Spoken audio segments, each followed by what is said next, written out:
जी की जय, बोले तेजा जी महाराज की, राम साहब पीर की। राजगढ़ के अंदर राष्ट्रीय लोकतांत्रिक पार्टी के पूरे परिवार ने, तमाम पदाधिकारियों ने स्वागत सत्कार किया, बाजार में रोड शो कराया और नौजवानों ने अपने आप बड़ी सभा का आयोजन किया। हृदय से आरएलपी पार्टी का पूरे परिवार का आभार प्रकट करता हूँ। बहुत बहुत आपको धन्यवाद। उपस्थित आरएलपी के स्टार प्रचारक सीताराम जी नायक, छोटी बहन अंतर्राष्ट्रीय बॉडी बिल्डर प्रिया सिंह मेघवाल, भाई नरेंद्र अनूप और इनकी पूरी टीम, यह राजगढ़ की सम्मानित मंच, मौजूद बुजुर्गों, नौजवान साथियों, हमारे चूरू के जिला अध्यक्ष मदन ढाका, मौजूद साथियों, छोटे भाइयों, राजगढ़ जो अपने आप के अंदर अनूठी पहचान रखता है, बहुत मजबूत किसान आंदोलन का नेतृत्व राजगढ़ की धरती ने किया था। और आजादी के आंदोलन से पहले और आजादी के आंदोलन के बाद जागीरदारी प्रथा का विरोध भी मजबूती से किया। तो राजगढ़ की धरती ने राजस्थान को मजबूती देने का प्रयास किया। ये हरियाणा का बॉर्डर का इलाका है। और भाइयों, 2-3 बात आपको भी बताना चाहूंगा। आप हरियाणा का बॉर्डर आपको लगता है यहाँ का किसान बड़ा मजबूत है। प्रदेश में जब भी तकलीफ पड़ी थी 52, 57, 60, 62 का युग पर देखेंगे तो राजगढ़ के किसानों ने किसान आंदोलन का नेतृत्व किया था और बड़ा मजबूत तरीके से सटीक रिजल्ट भी राजगढ़ के लोगों ने दिए थे। दुर्भाग्य से अभी जो देश के अंदर किसानों के हालात है, आप हरियाणा बॉर्डर पे आते हो सब लोग, जब देश के अंदर 3 कृषि कानून आए थे, उन 3 काले कानूनों का विरोध उत्तरी भारत में अगर किसी किसान के बेटे ने किया और 70 दिन मोदी की सत्ता छोड़ के सड़क पर आया, वो नागौर का सांसद था जिसने किसानों के सम्मान के लिए सत्ता को ठोकर मार दी, एक नए इतिहास का निर्माण किया। भाइयों, जब सेना को ठेके पे दे दिया, अग्निपथ योजना आई, तब इस देश के अंदर 543 सांसद है, लेकिन झंडे के साथ कोई नेता इन मेरे छोटे भाइयों के सम्मान के लिए इनके लिए सड़क पर नहीं आया। झंडे के साथ राष्ट्रीय लोकतांत्रिक पार्टी का सांसद हनुमान बेनीवाल अग्निपथ का विरोध करने के लिए लोकसभा ऑल पार्टी मीटिंग और जोधपुर में 2 लाख जवानों की रैली करके प्रधानमंत्री को चेताया, प्रधानमंत्री जी हम आ रहे हैं, हम उन्हीं किसानों के बेटे जिन्होंने आपको 3 कृषि बिल के मामले में झुकाया था। और उस संघर्ष का परिणाम ये हुआ कि पहले अग्निवीर की जो भर्ती का ऐलान किया तो 25% अग्निवीर को रखने की बात थी, 75% वापस भेजने की बात थी। फिर भी मोदी सरकार 50% अग्निवीर परमानेंट करने की बात करी और 50 को वापस भेजने की बात करी। मैं विश्वास दिलाता हूँ एक होगा नलका दिल्ली की तरफ भरेंगे। और जिस तरह पंजाब ने किसानों का आंदोलन का नेतृत्व किया, राजस्थान का जवान देश के अग्निपथ के खिलाफ आंदोलन का नेतृत्व करेगा, मोदी सरकार को झुकाएंगे। ये मैं इसलिए कह रहा हूं, सेना पैरामिलिट्री फोर्सेज के अंदर जब कोई साधन देता है उसे शहीद का दर्जा नहीं दिया, बहुत बड़ी तकलीफ है। मैं हमेशा लड़ाई लड़ता हूँ। पैरामिलिट्री फोर्स मिलिट्री के अंदर भी कई बार ऐसी स्थितियां होती है, सीधा टेलीफोन आता है कि जवान ने दम तोड़ दिया, कारण क्या है क्या नहीं है। कभी सुसाइड दिखाते थे, कुछ भी करते थे। मुझे लड़ता हुआ देखते हो मिलिट्री के लिए, पैरामिलिट्री के लिए, पुलिस के जवान जब साधन देते हम ये भी कहते हैं इनको भी शहीद का दर्जा मिलना चाहिए। जब ये आतंकवादियों से बदमाशों से मुठभेड़ के अंदर शहीद हो जाते हैं, कौन करेगा आपकी सुनवाई, कौन लड़ेगा? धीरे धीरे कमजोर कर दी सारी व्यवस्था को। जो भी बोलता है उसका मुंह बंद कर देते हैं और अपन भी उस टूर का शिकार हो जाने। मैंने देखा कई लोगों को, जब बेरोजगार थे, जब तकलीफ थी, तो उनको हमारी याद आती। जैसे ही हाथ में अधिकारी बने और डंडा आया और अपने ही लोगों को डंडा दिखा देते, इलाज कर दूंगा तेरा, ध्यान रख। अरे याद करो किन तकलीफों के दौर से गुजर के यहाँ आए थे। फीस भरने में जेब में पैसे नहीं थे, तब याद नहीं आई तुम लोगों को? भाइयों मैं इतना ही कहना चाहता, हम सत्ता संकल्प के माध्यम से व्यवस्था बदलना चाहते हैं राजस्थान की। कौन सी व्यवस्था सुन लें आप?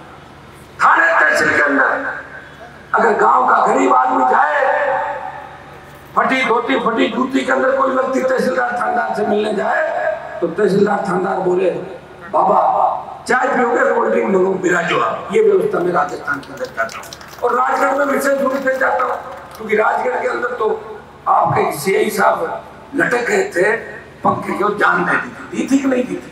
क्या कारण थे, क्या कारण नहीं थे, इनके अंदर में नहीं जाना चाहता। लेकिन पुलिस का अधिकारी जो कानून के रखवाले हैं, अगर उनको अपनी जान देनी पड़े तो कैसे रखवाली कौन करेगा?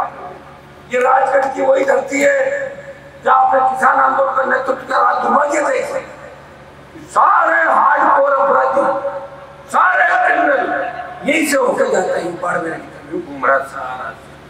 कौन ठीक करेगा कि हमारा राजगढ़ ऐसा था? एक दूसरे की जान के दुश्मन मर गए, किसान के बेटे छोटे स्वार्थ के लिए किसी के सीने में गोली बरसा देते। शर्म आने की बात है। एक तरफ देश आजादी का 75वां वर्ष अमृत महोत्सव मना रहा और एक तरफ राजगढ़ जो हमारा मजबूत इलाका, भाई से भाई को लड़ा दिया, भाई को भाई का खून बहाने के लिए तैयार कर दिया। किसने कर दिया? हमारे नेताओं ने खुद को स्वार्थ सिद्ध करने के लिए बच्चों को तैयार कर दिया और फिर अंदर कुएं के अंदर धकेल दिया और खुद पीछे हट गए और ये कह दिया मेरे पास बताना, मेरे साथ फोटो आ गई तो मेरी बदनामी हो जाएगी। ये काम यहाँ के नेताओं ने किया, ये काम चूरू के नेताओं ने किया। चूरू के नेता, आपको पता चूरू के नेता तो एनकाउंटर में भी शामिल थे, जेलों में भी गए थे चूरू के नेता एनकाउंटर। ये चूरू राजगढ़ हमारी सबसे ज्यादा संख्या, दुर्भाग्य है लोग राजगढ़ के नाम से डरते हैं कि राजगढ़ में नहीं जाएंगे साहब 8 बजे बाद पता नहीं क्या अपराध हो जाएगा, क्या क्राइम हो जाएगा। हरियाणा उत्तर प्रदेश से ज्यादा डर लगने लग गया। ये व्यापारी जहाँ मैं सभा कर रहा हूँ उनको पूछो 7 बजे के 12 बंद करो दुकान, गड़बड़ हो जाएगी। ये किसने दिया भाई? ये सरकारों ने दिया। वसुंधरा गहलोत के गठबंधन ने इस राजस्थान को नरक में डुबो दिया, रसातल के अंदर डुबो दिया। हमें नया राजस्थान चाहिए जहाँ हमारी बेटियां रात को 12 बजे में सड़क पर निकले ऐसा महसूस करे कि मैं घर के आंगन के अंदर घूम रही हूँ। ऐसा राजगढ़, ऐसा राजगढ़ के अंदर हमारे साइंटिस्ट बने, बच्चे अच्छे पदों पर जाए और एक दूसरे का खून बहाना भूल के नई दिशा के साथ सत्ता पे कब्जा करना चाहे। दुर्भाग्य देश सारे कहते तो बड़े को नेता है बड़ा, लेकिन पार्टियों की कतार में लगे हैं। मैं कई लोगों से बात करता हूँ, आप आरएलपी ज्वाइन कर लो, लड़ लो, बोले एक बार टिकट को इंतजार करा, बीजेपी टिकट दे दे कांग्रेस, और ना दे तो फिर थाली पार्टी क्या है। तो मैंने इसलिए बनाई है पार्टी आप लोगों को कि जब नहीं देर चल जाए कारतूस ला के यहाँ पड़ जाओ। मैं भी चाहूंगा नए लोगों को मैं तैयार करूँ, मजबूत लोगों को तैयार करूँ, समय लग सकता है, लेकिन मैं आपको विश्वास दिलाता हूँ कि मारवाड़ से आरएलपी का तूफान चलेगा और आपने अगर इसको सुनामी बढ़ा दिया तो राजस्थान की सत्ता के शिखर पर किसान जाऊंगा। ये मैं भाइयों में आपके बीच रहा। हर आंदोलन के अंदर जब प्रदेश के अंदर बजरी माफिया का आतंक था, पेपर लीक हो रहे थे, एग्जाम रद्द होने की नौबत थी, जवान त्राईमाम कर रहा था, नारी अबला की चीख पुकार के लिए सड़क पर कोई लड़ रहा था, नागौर का सांसद था जिसने राजस्थान की लड़ाई को दिल्ली तक पहुंचाया और देश है इस राजस्थान का मान सम्मान बढ़ाया, जिसके तीनों विधायक राजस्थान को बदलने के लिए रात और दिन एक करके विधानसभा में लड़ते रहे, जिसने हुंकार भरी ललकार भरी किसान कर्ज माफी का आंदोलन को अगर देश में हवा दी तो नागौर के सांसद ने किसान कर्ज माफी का आंदोलन को देश में हवा दी। मध्य प्रदेश मंदसौर में किसानों ने सीने पे गोलियां खा के सरकार को जगाया, कर्जा माफ जरूर होगा लेकिन हवा देने का काम हम लोगों ने किया। मैं नहीं कहा कि टोल मुक्त राजस्थान होना चाहिए, ये व्यवस्था जब बदले जब किसी की मोटरसाइकिल कार कहीं भी खड़ी हो, मजाले को चोरी करके ले जाए, 10 बार सोचेगा चोर के ले जाऊंगा नहीं ले जाऊँ, तो क्या है? गाड़ियों में लोग रहते हैं, आते हैं दंदन आते हैं, गोलियां बरसा के परिवार को खत्म करके चले जाते हैं। कितने ब्लाइंड बन रहे हैं राजस्थान का। मेरे नागौर के अंदर एक थानेदार को मार दिया, अभी तक केस नहीं खुला। बताओ 7-8-10 साल हो गए, जब थानेदार की हत्या के आरोपी नहीं पकड़े जाए तो कौन सा राजस्थान है? एम्बुलेंस में बलात्कार, थाने में बलात्कार, थाने से मुलजिम छुड़ा के ले जाते हैं कि पुलिस से लेकर दंदन आते हैं। भैया किसने दिया ये छूट? किसने दी छूट? इन सरकारों ने दी। बना दो आरएलपी की सरकार। एक भी अपराधी घूमता हुआ दिख जाए तो मुझे बता देना, सारे जमीन में समा के ले लेंगे। इसके लिए वोट की ताकत है। वोट तो डाल दोगे कांग्रेस बीजेपी को, हम लड़ते रहेंगे, देखते रहेंगे, फिर 5 साल बाद कहोगे अरे वो पुरुष और राजा हनुमान जी देखो देखे क्या, मैं तो आज मैंने बना के लाऊंगा ही सारे। आप भी जाओ ना विधायक यहाँ से, चूरू में दे दो इस बार 3-4 विधायक मुझे बना के दे दो, के अंदर दे दो, सीकर में। मारवाड़ में तो आ ही रहे विधायक जीत गए, मारवाड़ में तो आरएलपी जीत रही है, यहाँ भी जीता दो, लड़ रहा हूँ। हरियाणा में जंग लग गई नेताओं के, यूपी में जंग लग गई, वो काम भी मैं ही कर रहा हूँ देश के अंदर। ये लड़ाई में हनुमान बेनीवाल लड़ रहा है, तो त्याग समर्पण करके कौम के साथ साथ किसानों का सम्मान बढ़ा रहा है। भाइयों, लोग तो मुझे जातिवादी नेता कहते हैं, लेकिन वो भूल जाते हैं उनकी जातियों को भी तकलीफ होती है। तो हनुमान बेनीवाल ये सड़क पर संघर्ष करता है, जातियों को न्याय दिलाता और अपने लोगों को सलाह होती है। उन्होंने कई बार काम किया था, जो अपराध करेगा अपराधी हमारे साथ नहीं हो सकता, जो अन्याय करेगा अन्याय करने वाले के साथ मैं खड़ा नहीं मिलूंगा, मेरी पार्टी खड़ी नहीं मिलेगी। मेरे बच्चों को पिछले 5 साल में कितने झूठे मुकदमों में यहाँ फंसा दिया। तुम आरएलपी की जय नहीं बोलोगे, आरएलपी का नारा नहीं लगाओगे, झंडी रोक सकते हो क्या? आरएलपी को रोक के दिखाओ ना कि मैं तो मैं हूं ना, घूम रहा हूँ ना इस राजस्थान में, वसुंधरा नहीं रोक पाई, गहलोत की क्या हिम्मत को रोक पाएगा? मैं ही हूँ वसुंधरा को 7 समंदर पार भेजा और गहलोत के बेटे को हरा के संदेश दिया, राजस्थान अब चल फिरा है, आने वाला समय धरती पुत्रों का समय और राजस्थान का किसान जवान देश का नेतृत्व करेगा। ये ताकत और ऊर्जा किसने दी? तो नागौर के सांसद ने अपने छोटे भाइयों को लड़ना सिखाया। मंच पे आप देखें, सेकंड पीढ़ी के नेता तैयार है।